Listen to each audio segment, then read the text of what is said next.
नमस्ते बच्चों। पिछले क्लास में हमने चैप्टर 5 तक पढ़ा था। तो आज हम क्लास 8 का वसंत का चैप्टर नंबर 6 पढ़ेंगे। यह सबसे कठिन समय नहीं, और यह एक कविता है और इसे लिखा है जया जादवानी ने। नहीं, यह सबसे कठिन समय नहीं, अभी भी दबा है चिड़िया की चोंच में तिनका, और वह उड़ने की तैयारी में है, अभी भी झरती हुई पत्ती। कवि कहती हैं कवित्री कि जब चिड़ियों का घोंसला किसी तूफान, हवा या बारिश की वजह से उजड़ जाता है तो वो चिड़िया घबराती नहीं है, बल्कि फिर से उसे बनाने की तैयारी में वो तिनकों को जुटाने में लग जाती हैं, और तिनका तिनका एक करके वो फिर से घोंसला बनाती हैं।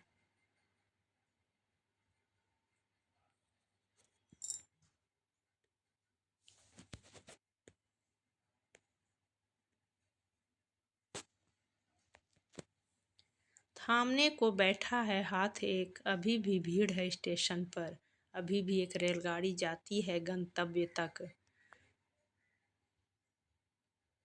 जब हमारे आसपास सन्नाटा हो जाता है, हर जगह शांति, कहीं आपको एक भी आदमी दिखाई नहीं पड़ता हो, तो उस समय आपको एक उम्मीद जगती है कि जब हम स्टेशन पर जाएंगे तो कहीं आदमी दिखे या नहीं दिखे, लेकिन हाँ, स्टेशन पर आदमी ज़रूर मिलेगा, और वहाँ एक रेलगाड़ी होगी जो हमें हर वक्त हमारे गंतव्य तक छोड़ने के लिए तैयार रहती है। और हम स्टेशन जब पहुँचते हैं तो देखते हैं कि हमें कोई न कोई गाड़ी मिल ही जाती है। ये इस उम्मीद के साथ, ये उम्मीद ले कर के हम स्टेशन जाते हैं, जहाँ कोई कर रहा होगा प्रतीक्षा। अभी भी कहता है कोई किसी को, जल्दी आ जाओ कि अब सूरज डूबने का वक्त हो गया, अभी कहाँ जाता है। कहते हैं जब कोई प्रतीक्षा कर रहा होता है तो बच्चों, आप भी जानते हैं कि घर में हमारी माँ हमारी प्रतीक्षा करती हैं।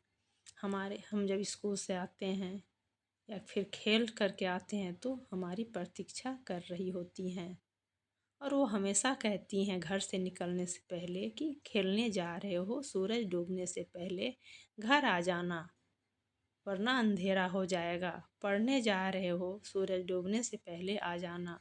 उस कथा का आखिरी हिस्सा जो बूढ़ी नानी सुना रही सदियों से दुनिया के तमाम बच्चों को, अभी आती है एक बस, अंतरिक्ष के पार की दुनिया से लाएगी बचे हुए लोगों की खबर। नहीं, यह सबसे कठिन समय नहीं। कहते हैं कि जब हम अपनी नानी या दादी से कहानियाँ सुनते हैं, वो अलग बात है कि अभी ये चीज़ अब हट चुका है, क्योंकि आजकल लोग मोबाइल और टीवी पे ज़्यादा ध्यान देने लगे हैं। और अब हमारा जो पहले चलता था कि हम कहानियाँ अपनी नानी से, दादी से सुना करते थे, अब हम नहीं सुनते हैं या हमें सुनाया भी नहीं जाता है। तो जब हम सुनते थे तो उस समय लगता था अरे कहानी में ऐसा हो गया, फिर अचानक से कहानी में तख्ता पलट होता था जब कोई राजकुमार आ कर के उस कहानी को बिल्कुल ही उलट पुलट कर देता था। कहते हैं कि एक बस आएगी ऐसा जब अंतरिक्ष के पार हमें लेकर जाएगी। अब ऐसा समय आ रहा है जब हम अंतरिक्ष तक पहुंच सकते हैं या पहुंच चुके हैं, और वहाँ के लोग यहाँ की खबर लेंगे और यहाँ के लोग वहाँ की खबर लेंगे। ऐसा कठिन समय आने वाला है।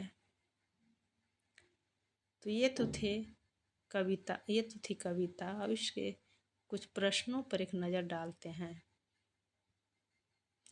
पहला प्रश्न है, यह कठिन समय नहीं है, यह बताने के लिए कविता में कौन कौन से तर्क प्रस्तुत किए गए हैं, स्पष्ट कीजिए।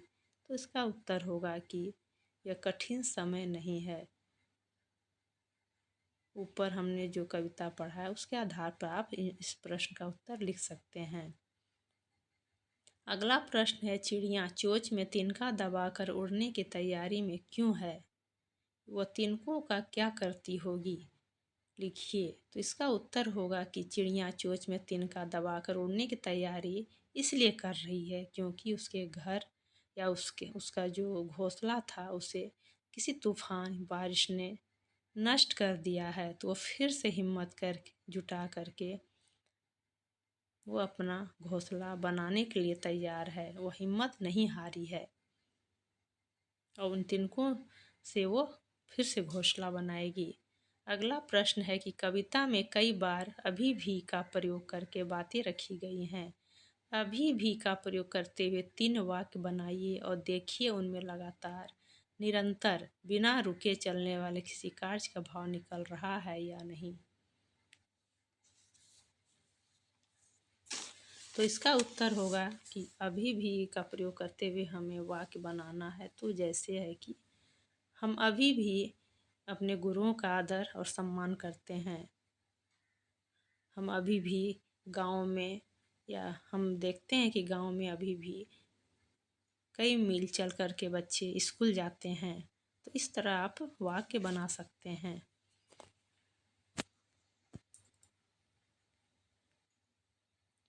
अगला प्रश्न है नहीं और अभी भी को एक साथ प्रयोग करके 3 वाक्य लिखिए और देखिए नहीं अभी भी के पीछे कौन कौन से भाव छिपे हो सकते हैं। इसका उत्तर होगा कि जैसे नहीं इमारत का निर्माण अभी भी नहीं हुआ है। नहीं मेरी परीक्षा की तैयारी अभी भी नहीं हुई है। नहीं मेहमानों के आने में अभी भी देरी है। तो ऐसे आप पॉइंट वाइज उत्तर लिख सकते हैं।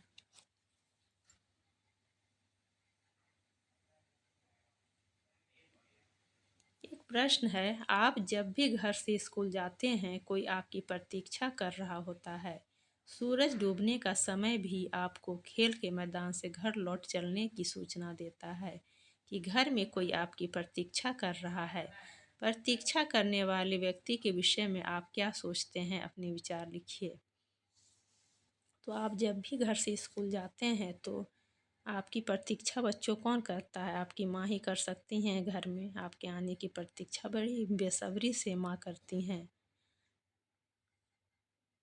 और सूरज जो है वो सूरज डूबता इसलिए है कि वो आपको एक नियत समय बताता है कि अब आपके घर जाने का वक्त हो गया है। अगर आप खेल रहे हैं तो खेल करके वापस घर लौट चलो।